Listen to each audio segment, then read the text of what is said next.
Hello there, dear listener, and welcome back. Come and take a seat by the fire as you are just in time for another tale from the Brothers Grimm Fairy Tales. Today we will be reading Cat and Mouse in Partnership. Let us begin. A certain cat had made the acquaintance of a mouse, and had said so much to her about the great love and friendship she felt for her, that at length the mouse agreed that they should live and keep house together. "But we must make a provision for winter, or else we shall suffer from hunger," said the cat. "And you, little mouse, cannot venture everywhere, or else you will be caught in a trap some day." The good advice was followed, and a pot of fat was bought. But they did not know where to put it.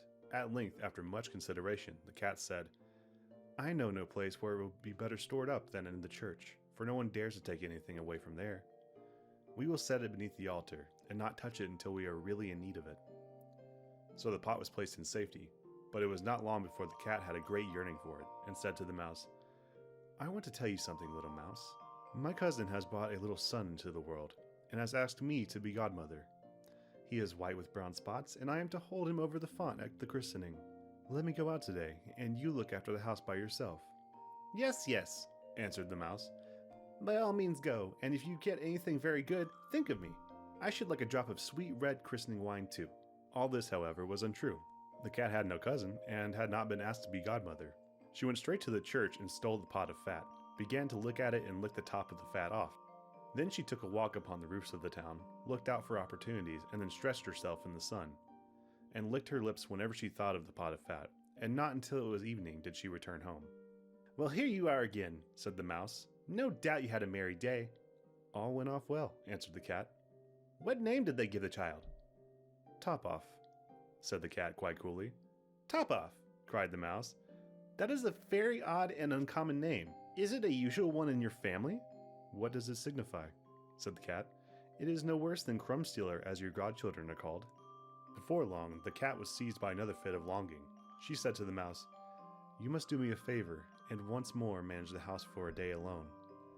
I am again asked to be godmother, and, as the child has a white ring around its neck, I cannot refuse." The good mouse consented, but the cat crept behind the town walls to the church, and devoured half the pot of fat. "Nothing ever seems so good as what one keeps to oneself," said she, and was quite satisfied with her day's work. When she went home, the mouse inquired, "And what was this child christened?" "Half Done," answered the cat. "Half Done? What are you saying? I've never heard the name in my life.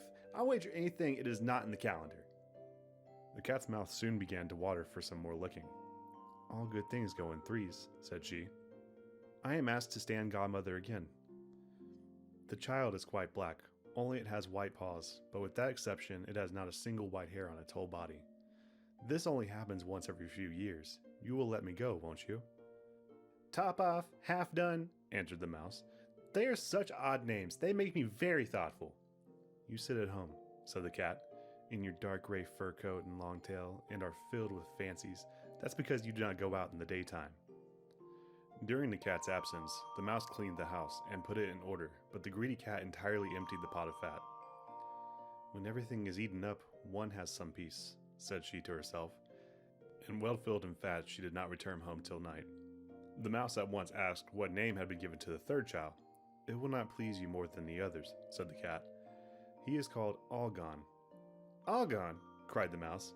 "That is the most suspicious name of all. I have never seen it in print. All Gone. What can that mean?" And she shook her head, curled herself up, and lay down to sleep.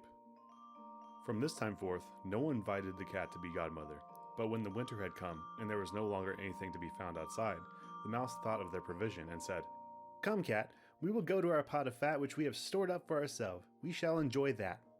"Yes," answered the cat. "You will enjoy it as much as you would enjoy sticking that dainty tongue of yours out the window." They set out on their way, but when they arrived the pot of fat certainly was still in its place, but it was empty. "Alas," said the mouse, "now I see what has happened. Now it has come to light. You are a true fiend. You have devoured all when you were standing godmother. First Top Off, then Half Done, then—" "Will you hold your tongue?" cried the cat. "One word more and I will eat you too." "All Gone," was already on the poor mouse's lips. Scarcely had she spoken it before the cat sprang on her, seized her, and swallowed her down. Verily, that is the way of the world. Oof. Hard time for our mouse friend there. This goes to show that you need to be careful of who you call friend, and do not be overly trusting. Thank you, dear listener, for your company. And as always, safe travels!